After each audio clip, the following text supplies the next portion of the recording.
Olá, eu sou Docker e serei o podcaster de hoje em conjunto com a podcaster e idealizadora, Ana Giancoli. Nesse segundo episódio da série de Tudo Um Pouco, vamos conversar com ele, o Dr. Cleiton Eduardo dos Santos, professor titular do IFSP, Campus Bragança Paulista. Seja bem-vindo, professor Cleiton.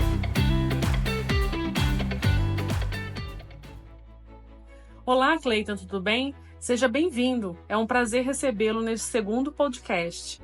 Agradeço a você por ter aceito o nosso convite e disponibilizado um tempinho para fazermos esse bate-papo.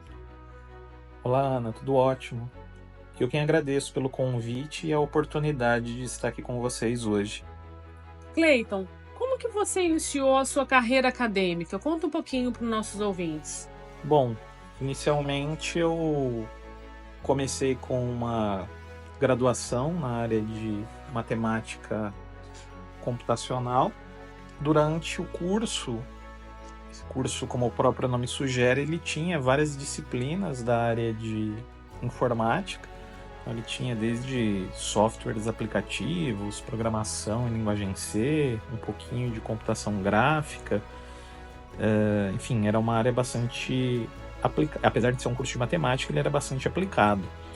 E aí, durante a graduação, surgiu a oportunidade de fazer uma iniciação científica na área de processamento de imagens e computação gráfica com o professor Márcio. E aí, depois de concluir essa iniciação científica com os resultados que eu obtive, ele me convidou para conhecer a USP de São Carlos e eventualmente tentar um mestrado com a orientadora dele na ocasião, a professora Ani, que também foi a minha orientadora. E aí as coisas começaram a acontecer. Eu fiz o mestrado, depois fiz o doutorado, e aí naturalmente, depois desses cursos todos concluídos, surgiu a oportunidade de fazer um concurso. E então quer dizer que nessa época você fez o concurso para o Instituto Federal de São Paulo? Como que foi isso? Que época foi isso? Eu estava terminando o doutorado, quer dizer, não bem terminando, mas cursando o doutorado, e aí surgiu a oportunidade de fazer um concurso. Na verdade, existiam alguns colegas de departamento que tinham ingressado no então Cefet, e aí começaram a comentar sobre um novo concurso que seria lançado naquela ocasião. Isso deve ter sido em meados de 2007, o concurso saiu no final do ano, e aí eu falei, bom, por que não fazer? E aí prestei o concurso para a área de redes. Na ocasião nós tínhamos 3 cidades possíveis, uma delas era Bragança, a outra era Salto e a outra Caraguatatuba, e eu optei por Bragança. Não conhecia nenhuma das 3 cidades, visitei os sites de cada uma das cidades, das prefeituras, né? E aí achei Bragança uma cidade bem localizada e optei por ela. Nossa, muito legal. E você gostou assim? Você veio logo de cara, mudou pra cá? Você já morava aqui? Onde você morava na época? Na época eu morava em São Carlos por conta do doutorado. E aí num primeiro momento eu ingressei em abril de 2008. E defendi o doutorado em setembro do mesmo ano. Então, durante esses meses, aproximadamente 6 meses, eu viajava. Eu morava em São Carlos, vinha para cá, ministrava as aulas que eu tinha que ministrar durante a semana e retornava para São Carlos. E não lembro exatamente se depois que eu defendi ou talvez no meio do semestre, aí eu fixei residência aqui e tô aqui desde então, já tenho quase 17 anos. Então você já virou um ativo fixo da escola. É quase Brincadeiras isso. à parte. E como surgiu então as ideias das academias, né? O que são essas academias de TI, esse grupo de trabalho de academias de TI do Instituto Federal de São Paulo? Bom, durante todos esses anos que a gente vem atuando no ensino técnico, tecnológico e na pós-graduação, é muito nítido para a gente que existe uma distância, principalmente nos cursos mais aplicados, que é a característica do Instituto Federal, ou dos institutos federais, da rede como um todo, existe uma distância entre o que é ensinado na academia e o que é praticado no mercado. Então, naturalmente, o aluno, quando ele sai da instituição, ele tende a ser cobrado por aquilo que as empresas precisam na prática.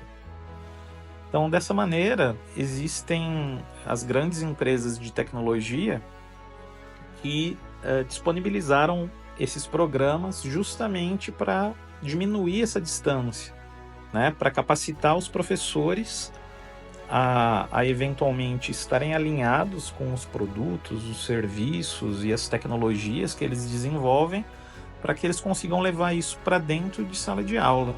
Ah, então isso está aberto para todos os professores, independente da área de atuação?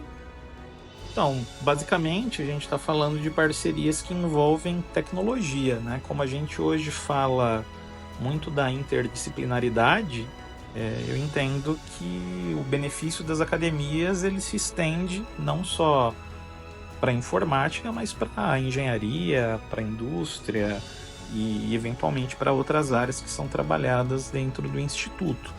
O que ocorre é que para o professor trabalhar com as academias de TI, é importante a gente conceituar do que se trata, ele precisa fazer um processo de formação para se tornar um instrutor dentro de um determinado programa de academias.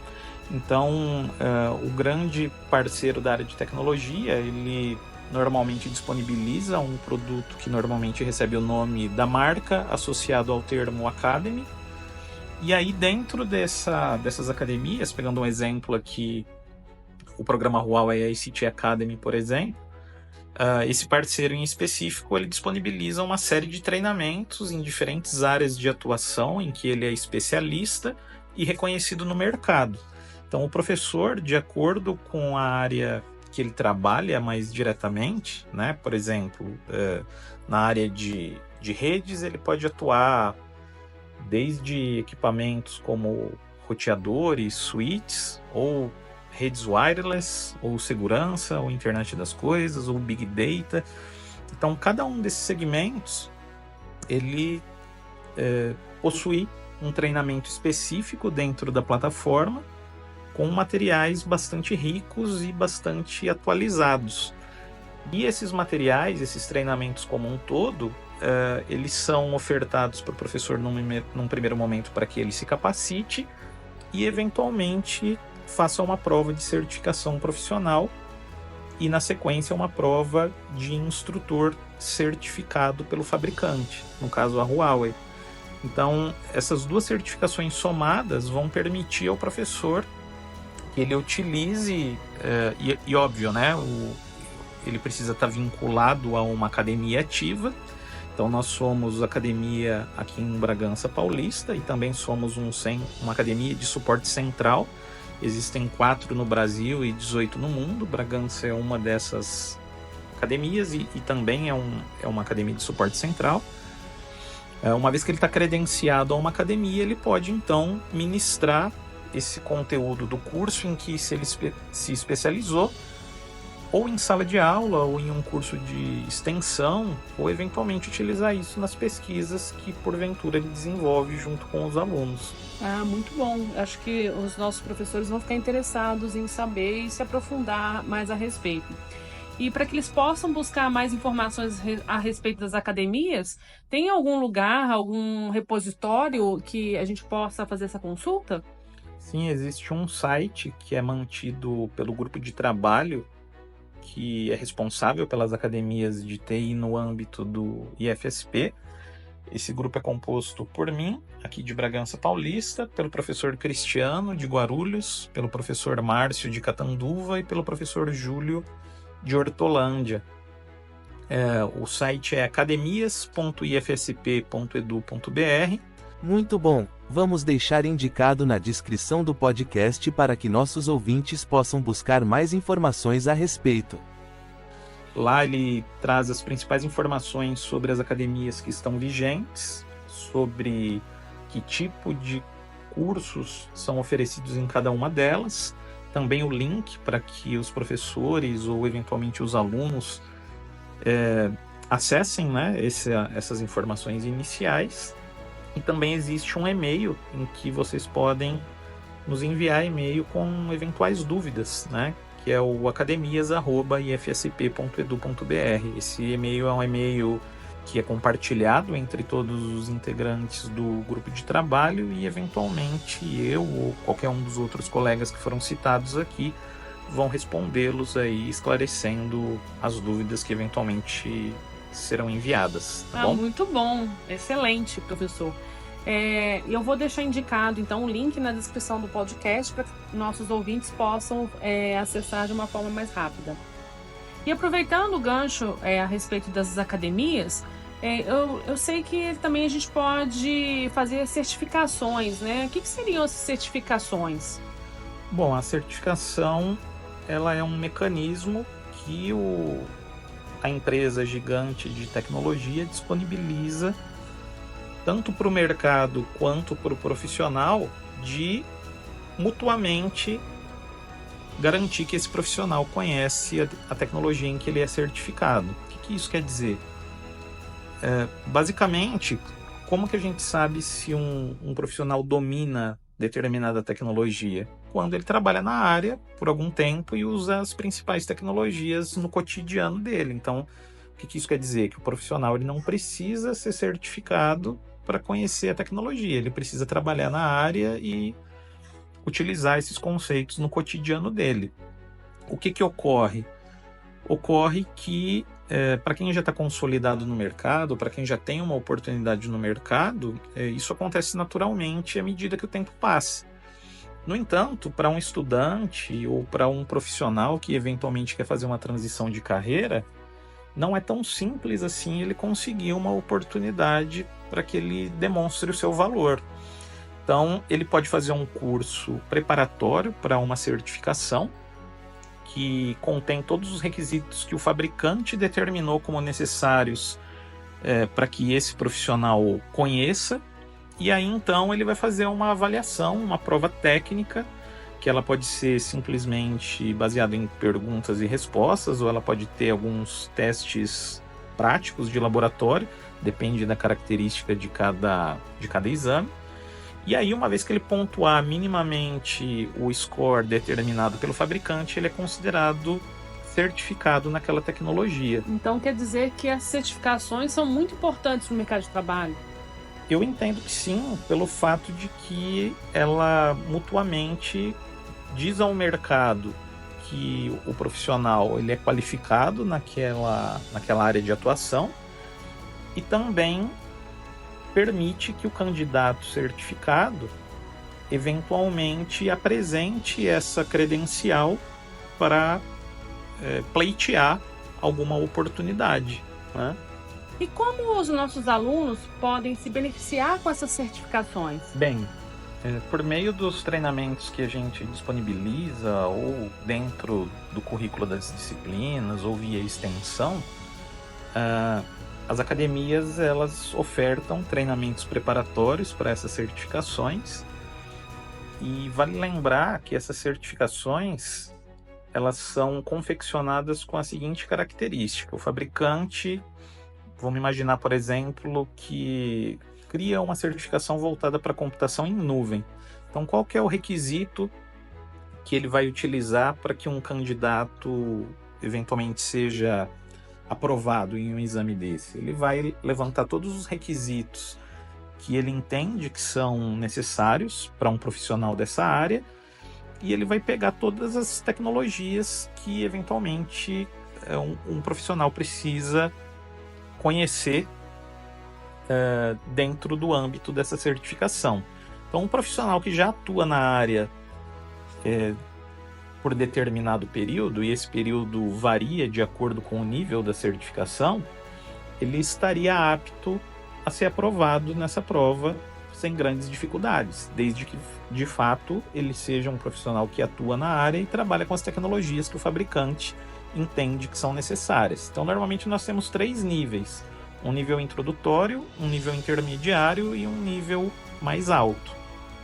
Então, normalmente, o nível intermediário ele vai Então, um profissional que atua na área de 6 meses a 1 ano, ele tem condições, com as tecnologias que o fabricante oferece no mercado, ele teria condições de fazer essa prova e ser aprovado.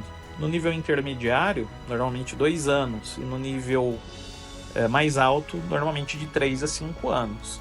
Então, o que a gente costuma dizer que o grande valor da certificação é para um aluno que eventualmente acabou de concluir o curso dele e está buscando uma oportunidade no mercado, ou o profissional que eventualmente ele quer fazer uma transição de área.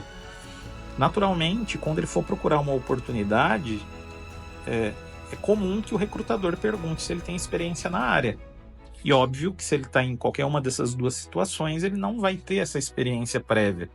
No entanto, se ele for aprovado em um exame de certificação que efetivamente faça sentido para a vaga que ele está pleiteando, ele pode usar o argumento de que ele não possui o tempo registrado em carteira de experiência, mas ele possui uma certificação internacional, portanto válida em qualquer lugar do mundo, que corresponde aos conhecimentos de um profissional que tem determinado período de experiência. E aí esse período, como eu disse, vai ser correspondente ao nível de certificação que ele obteve. Então a gente entende que essa é um artifício bastante interessante que pessoas nessas condições podem lançar mão. Com certeza, né? É uma oportunidade ótima para os nossos alunos que não conseguem, às vezes, um estágio durante o curso, ou mesmo que já tenham feito um estágio, mas que queiram se aprofundar e ter uma oportunidade de se destacar no mercado de trabalho. Eu fiquei sabendo que existe uma competição anual promovida pela Huawei, né,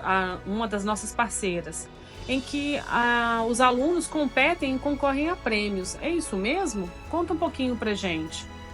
Sim, é exatamente isso. Essa é uma competição que já é realizada há alguns anos. Nós passamos a participar dela há 2 edições. E essa competição ela se chama Huawei ICT Competition, que inclusive encontra-se com as inscrições abertas até o final do ano. Basicamente se trata de uma competição acadêmica, onde nós temos inscritos aí do mundo todo, que ocorre em 4 segmentos. São 4 trilhas, né? Uma trilha de nuvem, uma trilha de computing e uma trilha de redes e uma última trilha de innovation. Então, basicamente, as instituições interessadas vão inscrever os seus alunos e os alunos vão participar de 4 etapas classificatórias dentro dessa competição. A primeira etapa ela é uma etapa preliminar, onde os alunos fazem as provas individualmente, e basicamente ela é composta por uma característica de respostas de múltipla escolha, com verdadeiro ou falso, uma alternativa correta ou várias corretas. Uma vez que a instituição obteve um bom score nessa etapa, ela eventualmente pode avançar para a etapa seguinte, que é a etapa nacional. Então, no caso do Brasil, a etapa nacional normalmente é realizada em São Paulo e ela é presencial, ela não é remota. Então, normalmente as equipes elas são representadas por 3 estudantes e pelo professor representante da academia.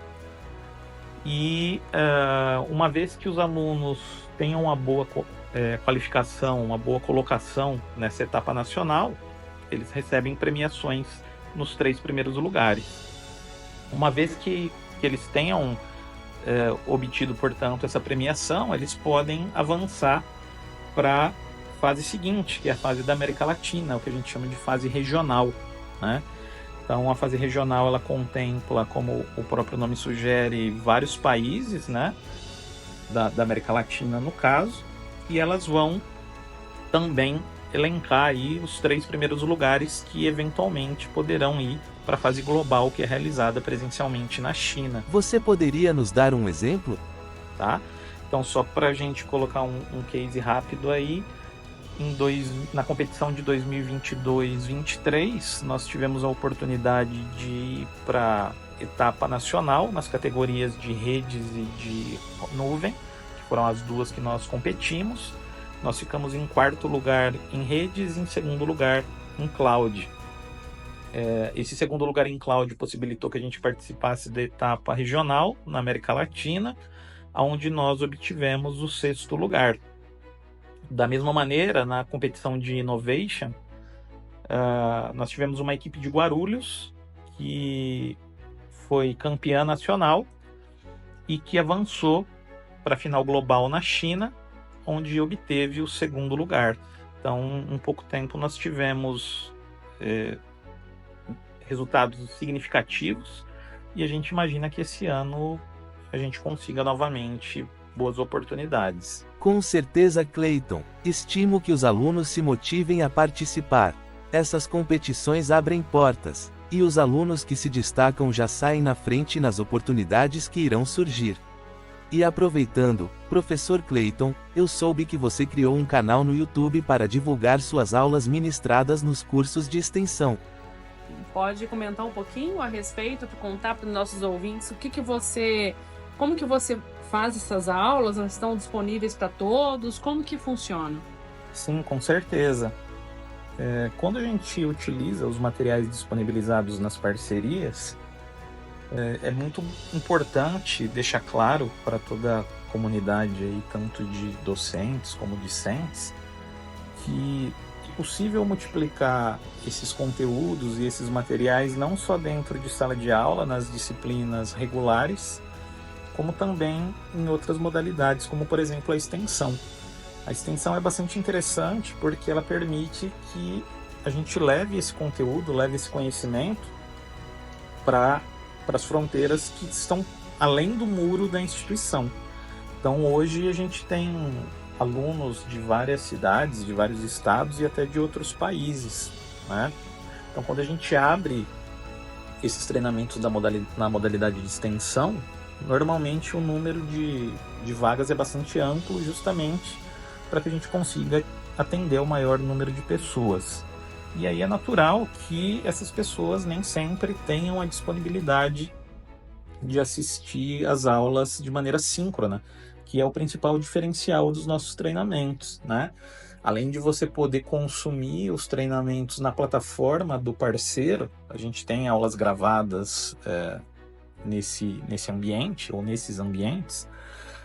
A gente procura também dar as aulas de forma síncrona, justamente para agregar o diferencial do professor, do instrutor local, né? Porque o aluno tem a opção de tirar dúvida, ele pode interagir, ele pode trazer a experiência dele para as aulas, que é o que enriquece todo esse processo. Então, para que eventualmente os alunos que não têm essa disponibilidade de assistir de forma síncrona não percam essa contribuição, eu tomei a decisão de disponibilizar as aulas no canal Unix Labs do YouTube. Então, atualmente a gente está na 2ª turma, que está sendo disponibilizada lá. A primeira turma foi ministrada nessa modalidade, né? Foi ministrada no 1º semestre desse ano. Evidentemente que várias outras turmas já foram oferecidas, mas disponibilizadas no YouTube. A primeira foi essa do 1º semestre. E atualmente a gente está na metade da turma 2. Então, para quem eventualmente não se matriculou, não teve essa oportunidade, pode também ter acesso às aulas via YouTube, via o canal Unix Labs, e lá a gente tem todos os materiais utilizados, como eventualmente se tornar um aluno da academia e eventualmente um aluno do Instituto Federal na modalidade de extensão. Então convido a todos a conhecerem o canal, se inscreverem e acompanharem os conteúdos que são sempre bastante interessantes. Como que eles poderiam assistir às aulas do YouTube e depois obter o certificado com você? Então, na realidade, esses treinamentos eles têm dupla certificação. A plataforma do parceiro ela disponibiliza um certificado que aí se o aluno assistir às aulas do canal e eventualmente seguir as orientações que são apresentadas ali, ele vai poder se vincular à academia, vai poder aprender a tecnologia e vai obter um certificado emitido pelo parceiro, tá? No entanto, quando a gente oferece o curso na modalidade de extensão, se o aluno efetivamente se matriculou, se declarou interessado em fazer o curso de forma regular, nos prazos devidos, ele recebe também uma certificação da extensão do campus Bragança Paulista. Então, por isso que a gente diz que ele tem dupla certificação. Então, o que eu recomendo a todos aí é que, se eventualmente esse é o primeiro contato com o campus, com o curso, ou com as oportunidades que a gente disponibiliza, façam o curso, avaliem o material, a didática, enfim. E aí depois, no semestre seguinte, façam a inscrição no curso de extensão para obter todos os certificados possíveis, né? Afinal de contas, quanto mais você consumir o material, quanto mais você tiver contato com a tecnologia, maior a sua facilidade, maior o seu aprendizado, né? Então, eu também vou deixar depois o meu LinkedIn, onde eu sempre divulgo oportunidades de novas turmas, de novos treinamentos, e aí, em conjunto com esse material que a gente tem no YouTube, eu acredito que o público-alvo, que são os alunos ou entusiastas de tecnologia, sempre vão ter acesso às várias oportunidades que a gente disponibiliza. Nós vamos deixar na descrição deste podcast os links para o repositório das academias, academias.ifsp.edu.br, e o e-mail de contato do grupo de trabalho, assim como o link para o canal do YouTube do professor Clayton, que é @unixlabs, e o seu LinkedIn, linkedin.com/Claytones. Maravilhoso, Clayton. E para fecharmos, o que você gostaria de dizer, ou que tipo de mensagem você gostaria de passar para os nossos ouvintes? Bem, eu gostaria de sugerir a todos que aproveitem as oportunidades que são disponibilizadas, né? Hoje, felizmente, nós temos acesso aí a muitos cursos de qualidade que, com esforço devido, vão possibilitar aí que o aluno domine tecnologias que são bastante valorizadas no mercado, né? Então, eventualmente, ter acesso a essas oportunidades é algo que traz um diferencial muito importante. Os nossos alunos têm essa possibilidade, tá? Então, recomendo aí que todos aproveitem essas oportunidades e também valorizem iniciativas como essa do podcast, né, que vai além daquilo que a gente espera em um ambiente acadêmico, né? Ele procura trazer para a gente uma linguagem, digamos assim, menos formal e com atores que fazem sentido na vida do estudante, né? Então, eventualmente, a gente pode bater um papo mais descontraído, como é o caso aqui hoje, ou eventualmente o estudante pode ouvir a colegas que já estão no mercado e que passaram por tudo que ele está passando nesse momento. Acho que é uma iniciativa muito importante, muito interessante e que tem que ser prestigiada por todos. Então, valorizem essas iniciativas, que você só tem a ganhar. Excelente, Clayton. Muito obrigada aí pelo incentivo aos nossos alunos. Espero que eles fiquem motivados a seguirem aí, se inscreverem no seu canal, continuarem a seguir esse podcast e buscarem novas oportunidades aí para que eles possam evoluir cada vez mais em suas carreiras profissionais.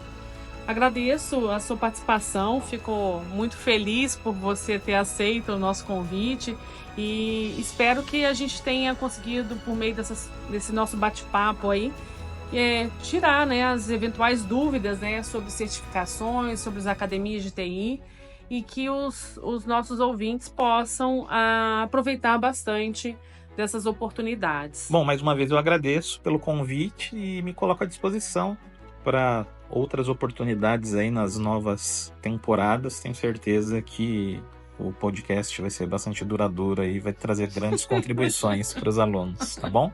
Obrigado mais uma vez pelo convite. Obrigado você, Clayton. Muito obrigado. E assim, finalizamos nosso segundo episódio da série Até mais e obrigado!